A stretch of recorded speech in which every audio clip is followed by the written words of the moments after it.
Akibat hukum jika eksepsi absolut diterima. Jika hakim menerima eksepsi bahwa pengadilan tidak berwenang secara absolut, maka akibat hukumnya adalah 2. 1. Hakim menyatakan pengadilan tidak berwenang.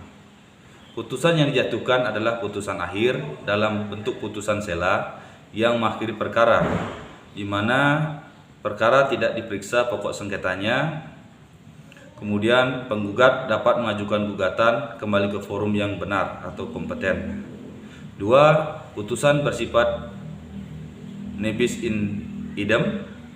Tidak, karena putusan ketidakwenangan tidak menyentuh substansi perkara, maka tidak menimbulkan nebis in idem sehingga dapat digugat ulang di pengadilan berwenang.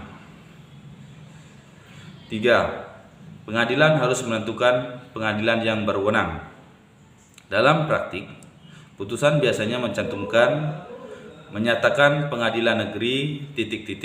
tidak berwenang mengadili perkara ini. 4. Putusan dapat diajukan upaya hukum. Putusan ketidakwenangan absolut merupakan putusan akhir, sehingga 2.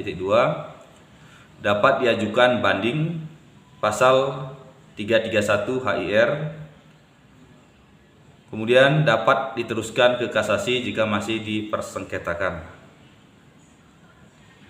2. Akibat hukum jika eksepsi absolut ditolak.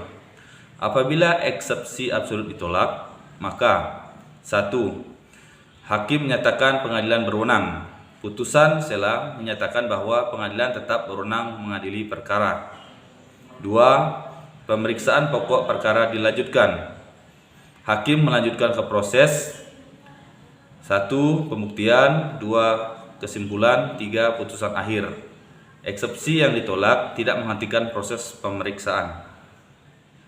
3. Tidak dapat diajukan banding atau kasasi segera karena berupa putusan sela, maka tidak dapat langsung banding atau kasasi, yaitu pasal 330 HIR atau pasal 185 RBG.